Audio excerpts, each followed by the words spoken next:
berantem sama ibu, nangis. Dulu itu waktu sama bapak, kata bapak, saya bacok nih gitu kan.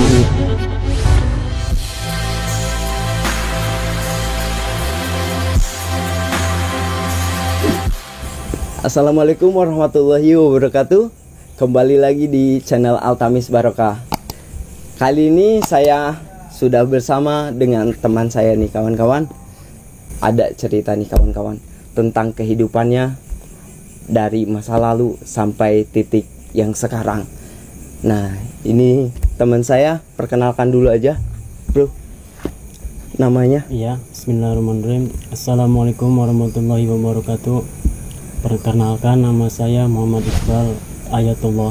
Ini kita baru sempat ketemu lagi ya Bal ya, karena emang kesibukan kita ya yang sudah apa ya, yang membatasi lah ya, buat kita nggak seperti dulu lagi nih Bal.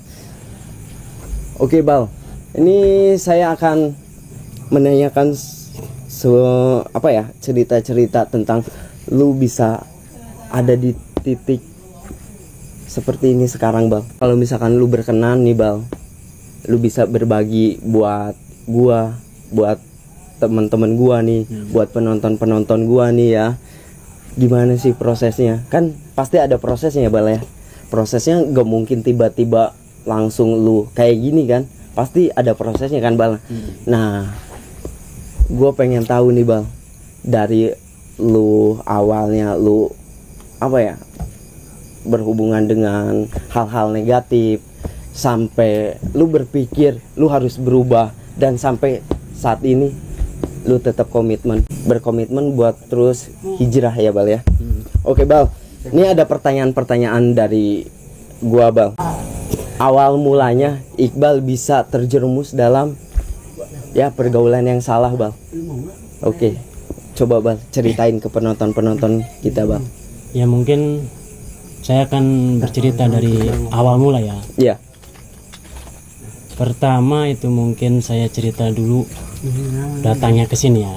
Waktu itu tahun 2004. Waktu tahun 2004 saya masih kelas 3 SD.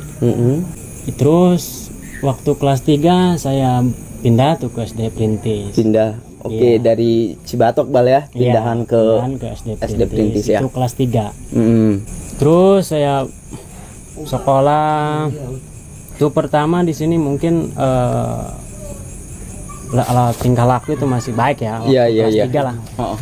Dulu itu bapak itu punya kambing kan. Kambing orang, jadi ngurusin gitu kan. Sampai kita suruh ngambil rumput gitu kan. Ngambil rumput buat pakan kambingnya gitu ya. Waktu itu mah takut lah, sama bapak itu takut. Iya betul. Kalau misalkan enggak ngambil rumput itu pasti dimarahin atau pasti ada hukuman lah. Iya. Oke. Berjalan waktu naik ke kelas 4 itu. Mungkin ada malunya ya, Iya. Waktu kan biasanya kalau sekolah itu anak-anak kan suka kerja kelompok. Itu cewek-cewek suka bekerja kelompok di siapa gitu kan. Iya. Saya tahu tuh waktu itu cewek-cewek kerja kelompok di rumah teman gitu ya. Saya nungguin dulu tuh bawa karung sama arit, ini dulu gitu sembunyi gitu, takut ketahuan ntar diledek gitu kan. Sembunyi, waktu saya ngambil rumput diledek gitu kan. Ya sampai saya lari ke rumah menangis sama bapak, nggak mau ngambil rumput lagi. Terus beranjak ke kelas 5 baru di situ. Permulaan dari kelas 5 SD mungkin ya yang membuat pengaruh saya dalam kehidupan jalanan. Itu pertama mungkin lingkungan lah yang membuat saya cepat dalam berbuat ya mungkin hal negatif. Hal-hal negatif. Lingkungan. Lingkungan yang membuat cepat saya gitu kan. Sampai di situ itu waktu zaman kelas 6 SMP lah. Masih labil gitu. Iya. Sampai pernah waktu itu saya mengamen segala gitu kan, menjadi pangrok lah. Mungkin teman-teman juga gitu kan, teman-teman yang kenal saya, baik itu teman sekolah, teman tongkrong, pasti kenal lah siapa saya dulu. Pasti kenal saya orangnya seperti apa. Dari situ perjalanan ya mungkin saya istilahnya ya saya berbicara dengan real fakta gitu kan. Istilahnya apa seperti minuman, minuman ya brandy, whisky, Iya. rum, wan kayak Iya. gitulah ya, taunya air kencing, gin. Iya. Apa itu tuak. Iya. Ya gitu saya udah ya kayak gitulah. Ya Saya- lu pernah nyobain Iya, kayak gitu pernah juga nyobain. ya, bro ya. Terus lalap Aceh pernah Mm-mm. gitu kan. Saya di situ ya pengalaman gitu Iya. kan. Pergaulan itu real. Fakta saya mengakui, tidak Iya. menyembunyikan. Mm-mm. Itu sudah tahu ya, teman-teman saya pun sudah tahu gitu. Mm-mm. Itu waktu zaman SD SMP. Di situ mungkin saya pengaruh dalam lingkungan, bersosialisasi sama keluarga juga kurang ya. Iya. Jadi seolah-olah kita tuh pikiran kepada keluarga itu selalu salah. Iya. Jadi pikiran tuh membuat pengaruh. Iya, Kayak iya, gitu tuh benar-benar. pengaruh buat Benar. pikiran kita. Iya. Jadi apa yang dikasih tahu keluarga itu pokoknya salah. Salah. Yang benar itu yang kita Iya. lakuin. Jadi Ya kan? ego. Iya. Ego terus. Mm. Jadi hidup itu pengen bebas. Iya, benar. Tidak ada kekangan. Bebas saja. Tidak ada yang melarang, tidak ada Oke. yang apa-apa lagi. Oke, itu jadi intinya lu terjerumus dalam pergaulan yang salah itu karena lingkungan ya. Mm-mm. Emang sih faktor lingkungan itu 90% ya, bro, bisa mempengaruhi kepribadian kita, Iya. ya kan? Oke. Nah, bro, kan di situ lu terus berjalan kan, proses seiringnya kehidupan lu yang terus berjalan. Nah, di situ lu sempet kan jadi pengamen juga ya, bro ya? Iya. Sempet. Nah, itu kenapa lu kok bisa mutusin buat jadi pengamen gitu, bro? Ya pertama dari tadi ya, Iya. mungkin dalam lingkungan itu gitu ya, Hmm. mempengaruhi pikiran kita, Iya. memperdayalah. Jadi seolah-olah kita itu dalam kehidupan pengen kebebasan kan. Iya. Ya otomatis kita kalau pengen kebebasan otomatis kan namanya orang tua mengkekang, mengatur lah bagi kita gitu kan. Sampai-sampai pernah suatu hari saya tuh berantem sama ibu. Mm-mm. Ibu nangis sampai ibu itu mukul saya sampai Iya. saya sampai kejauh lah gitu ya. Iya. Mental kejauh gitu dipukul sama ibu. Sampai di situ saya bilang gini, emang jujur waktu zaman SMP pernah saya punya ini ya, Iya. tekbal. Iya. Ilmu-ilmu Ah. kayak gitulah ya.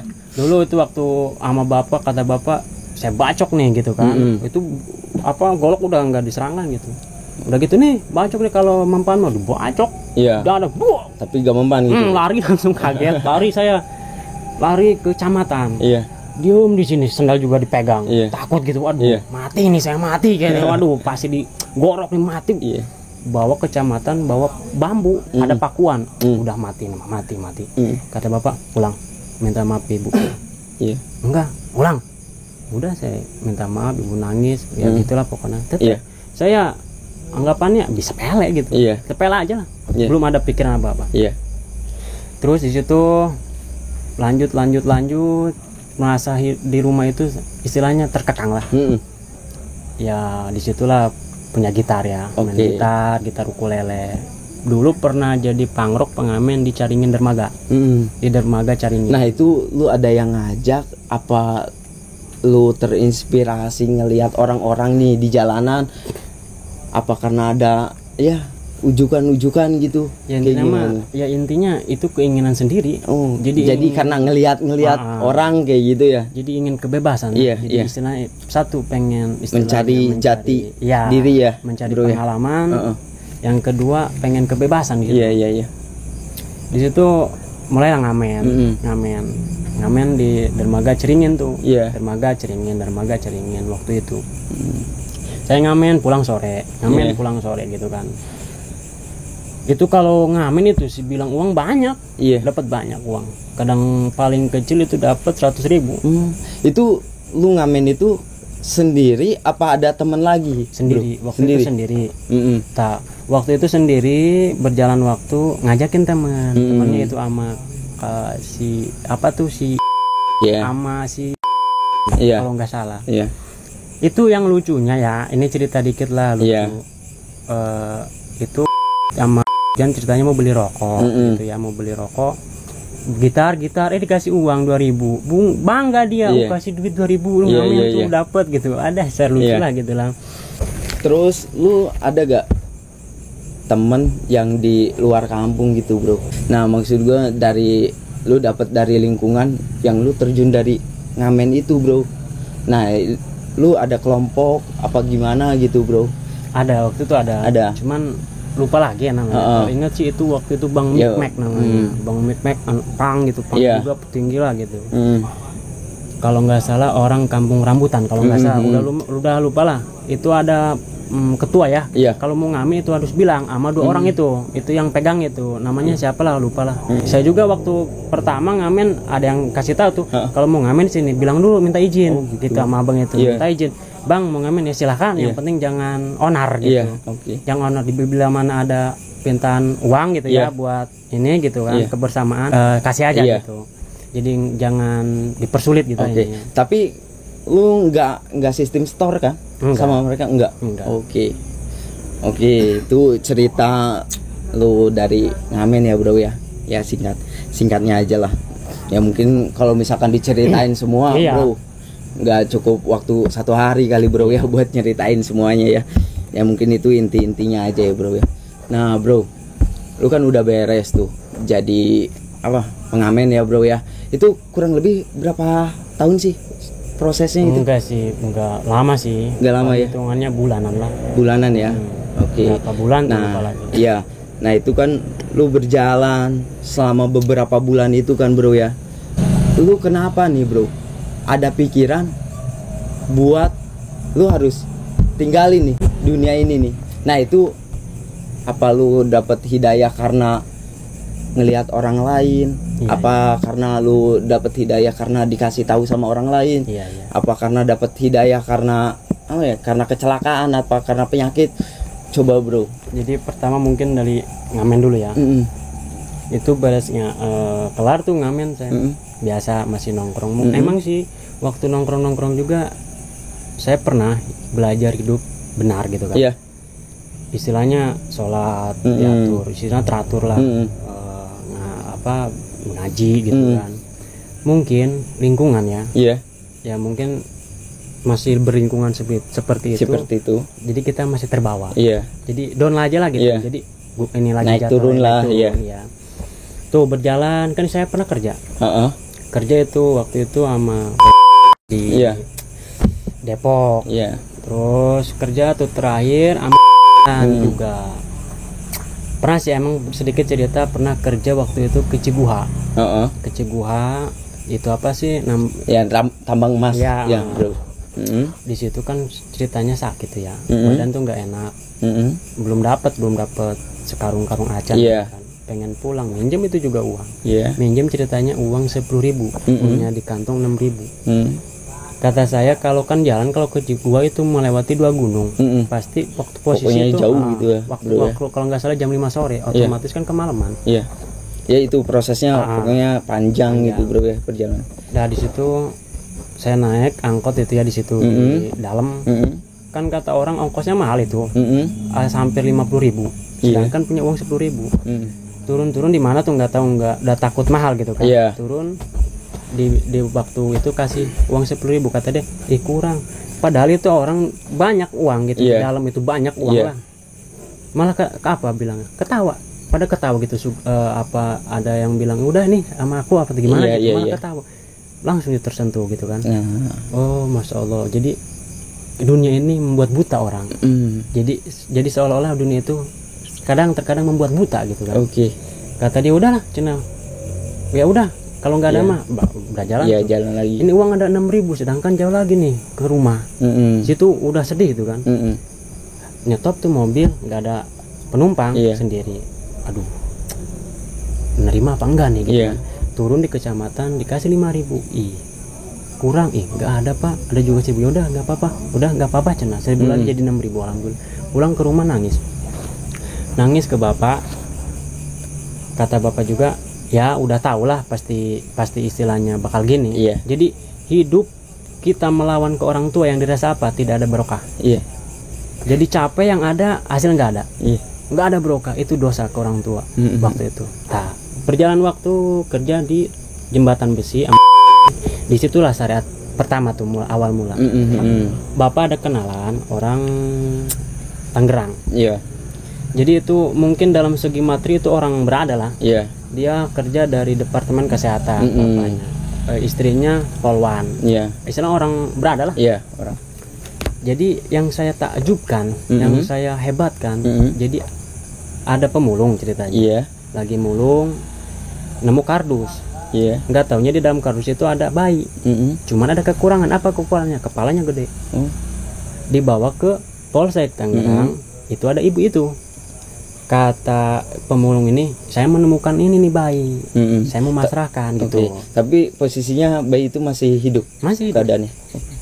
Jadi mungkin ya ada yang lahiran ya dibuang gitu karena keadaan seperti itu, nggak tahu gimana gitu. Kata ibu itu, kata ibu Polwan tuh, ya udah saya kasihan, saya aja ngurus. Jadi diangkat anak. Diangkat. Terus ceritanya gini, coba aja diobatin apa gitu kan, dikasih obat apa, coba datang tuh waktu itu. Kata dokter gini ceritanya, ini nggak akan lama lagi nih anak. 6 bulan juga mati. Kata bapak, siapa yang tahu umur? Emangnya dokter yang nentuin. Sampai sekarang alhamdulillah masih hidup. Disitulah saya tersentuh apa? Satu, waktu makan ceritanya makan beli pecel ya. Anaknya tuh yang cewek mau makan ceritanya, mau makan. Kata dia, kamu makan ya? Belum beli cina, itu ada bekas Iqbal. Bekas saya dimakan. Jadi saya berpikirnya ini orang berada tapi enggak neko-neko gitu. Yang ada aja gitu makan bekas saya gitu dimakan. Terus saya dipikir-pikir, kok ini orang nggak bergaya banget. Kayaknya biasa pakai celana kolor. Padahal dia orang berada gitu ya. Pakai biasa. Pakai biasa aja. Kata saya orang seperti ini kok banyak gaya. Kok banyak segala inilah pokoknya. Disitulah dikasih modal lama bapak itu 3 juta. Saya disitulah usaha ternak ayam negeri. Nah disitulah dimulai tersentuhnya hati saya. Saya waktu itu teman dekat, mungkin apalah tahu. Waktu itu mau sambil kerja mau pesantren, beneran lu bang mau pesantren bener? Saya mau sambil pesantren lah, mau kerja sambil pesantren. Oh bener. Disitulah saya punya teman kenalan, ya kesana lah pesantren yang dekat Kang Haji. Saya pesantren di situ mungkin tetap godaan itu berat. Godaan itu berat. Mungkin yang menolong kita apa ya, yang kita bertahan lingkungannya. Jadi lingkungan, saya meninggalkan lingkungan yang itu, mencari lingkungan yang baru. Itulah di pesantren. Jadi lingkungan baru gitu. Mungkin syaratnya kalau saya masih bercakup dalam lingkungan itu, alam ya. Mungkin berhubung lingkungannya baru, ya namanya santri pasti lingkungannya beda lagi kan gitu kan. Ya disitulah awal mula saya dapat ketukan hati gitu kan. Mantap ya, intinya mahal lah. Ketukan hidayah itu mahal, sangat mahal. Jadi hijrah itu kan, kalau kita berbicara hijrah dalam bahasa Manawi mungkin berpindahnya dari tempat satu ke tempat lain kan. Tapi kan kalau menurut hijrah bahasa Manawi ya orang yang mau tadinya salah ke yang benar. Kita bisa bilang hijrah. Nah Bal, itu kan tadi proses-prosesnya Bal ya. Nah lu kok bisa gitu Bal bertahan di dalam lingkungan pesantrenan itu? Apa yang lu ngerasa lu bisa bertahan sampai sejauh ini, dan sampai ya alhamdulillah sampai seperti ini gitu bro. Nah itu apa sih bro tipsnya? Jadi pertama mungkin tekad bulat. Tekad ya. Pertama tekad yang bulat dan harapan yang panjang. Sejelek-jeleknya manusia mungkin kedepannya itu harapan bagus. Jadi jangan berpikir walaupun kita istilahnya hidup kita amburadul gitu kan. Jangan berpikir mungkin Allah tidak akan sayang atau gimana. Jangan gitu. Allah mah lautan maaf gitu kan. Ya intinya kita berpikir positif aja ke depan. Gitu. Ya pertama itu yang saya kuat itu tekad bulat, pengen menjalani hidup yang benar lah. Kedua harapan, saya istilahnya nggak mau kehidupan saya ke depan anak atau gimana hancur gitu kan. Hancur lah istilahnya dalam kehidupan ini. Terus mungkin di situ dalam lingkungan itu pesantren saya melihat motivasi teman-teman di sana ya. Dibilang adem gitu, santri itu adem amat gitu kan, damai, nyantai, nggak banyak pikiran. Yang saya salutkan apa? Solidaritasnya kuat. Terus saya kenal kan banyak namanya santri kan orang mana-mana ya. Orang ini otomatis kan dia punya uang kiriman. Kadang dikirimnya 2 minggu sekali, ada yang sebulan sekali. Itu siling gitu. Jadi saya otomatis kan saya orang jalan gitu ya. Orang tongkrong. Kalau dibandingkan dengan santri itu lebih jauh luar biasa solidaritasnya. Kalau kita terpukul apa selalu ada. Pernah kalau ada masalah apa tentang masalah apalah, langsung semuanya turun. Pokoknya kalau misalkan masalah solidaritas malah lebih care mereka gitu ya, bro. Yang saya rasakan gitu kan, yang saya rasakan, yang saya pengalami. Jadi hidupnya damai, nyantai, nggak ada kepusingan gitu. Kan saya waktu nongkrong kadang-kadang pusing gini-gini. Santri waktu nongkrong saya mungkin ada nggak bisa ngerokok ya, ngerokok. Kalau di pesantren itu ngerokok, ayo aja ngerokok. Jadi kok berokah amat gitu kan, damai kehidupan, gak pusing, gak neko-neko, jadi nyantai. Disitulah kenikmatan. Waktu itu saya terketuk, ada teman yang bicara ngobrolin nyuci kaki orang tua ya. Saya dalam hati pengen amat gitu kan ya. Caranya kan namanya orang awam waktu itu kan, gimana sih, pasti ada tata cara gitu kan. Saya nyamperin, Mang, kan nyebutnya Mamang kalau santai, Mang, gimana itu cara kalau nyuci kaki orang tua? Oh gini nih, ditulis sama dia doanya dia. Ada cara-caranya gitu bro ya. Jadi ntar nih, dia ditulis, ntar doanya lu tulis pengen apa gitu, tulis sama kita tuh minta kita, baru ntar suruh ibu yang baca. Terus kita gimana? Jadi kita tuh berbaring, ibu duduk di kursi, ntar kaki jempolnya ke sini ini. Gitu berbaring kita. Berbaring. Ntar kita baca sholawat. Ntar adem kerasa. Waktu itu pertama ya udah nih, bacaan udah siap, bangku udah siap. Apa gogodannya? Malu. Malu gogodannya. Itu bro. Mau nih pertama, set, ya Allah malu amat, gak jadi. Kedua, malam kedua, ya Allah malu lagi, gak jadi. Terakhir pas malam Kamis, gogodan, dipaksain. Bu, duduk. Iya, ada apa nih, ada apa? Udah duduk, saya langsung keluar air mata ibu. Nih baskom saya ambil, saya berbaring, saya baca surat. Itu benar, saya nangis sedih lah. Dosa-dosa yang saya lakukan, ibu juga sambil baca sambil nangis gitu kan. Kata teman kan, entar itu udah gitu, udah beres baca doa, baca ini kita pengen entar cuci tuh kaki ibu, baru cuci tuh kaki ibu. Dicuci ya dua sebelahnya kan, baru gimana diminumin sama kita kan, pakai cuci muka, entar saya iniin airnya ke sumur gitu mandi. Alhamdulillah di situ mungkin barokahnya mungkin ya.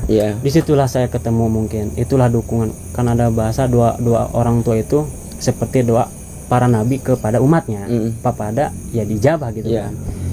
Gitu. Jadi ya saya yang rasakan mungkin ada hikmahnya di balik semua ini gitu kan. Mungkin perjalanan saya yang darinya ya orang gelandangan lah, bisa dibilang gelandangan. Iya bro. Ini kan ya gue juga cukup salut sih sama orang-orang yang bisa berpindah dari zona nyaman mereka ya bro ya, buat lebih baik lagi. Gue jujur salut banget sama lu juga, gue salut bro, karena gue juga belum bisa kayak yang lu lakuin kayak gini. Gue juga belum tentu bisa, dan gue pengen selalu mencoba.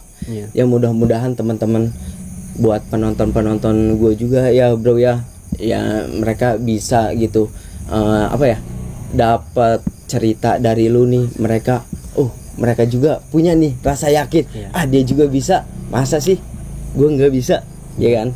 Ya mudah-mudahan ya bermanfaat gitu buat penonton Altamis Barokah ini ya bro. Nah bro, itu kan proses lu masuk pesantren nih bro. Itu kan lu pasti yang namanya ngaji pasti jarang banget kan bro, ya kan. Otomatis kan lu sebagai anak jalanan, kehidupan lu ngamen, sibuk dengan apa yang membenarkan diri lu sendiri gitu bro ya. Otomatis kan lu pasti jarang ngaji bro ya, jarang ngaji, jarang sholat, itu udah pastilah bro ya. Nah bro, yang gua pengen nanya nih bro, lu gimana bisa cara masuk ke mereka gitu bro? Ya, jadi pertama gini ya,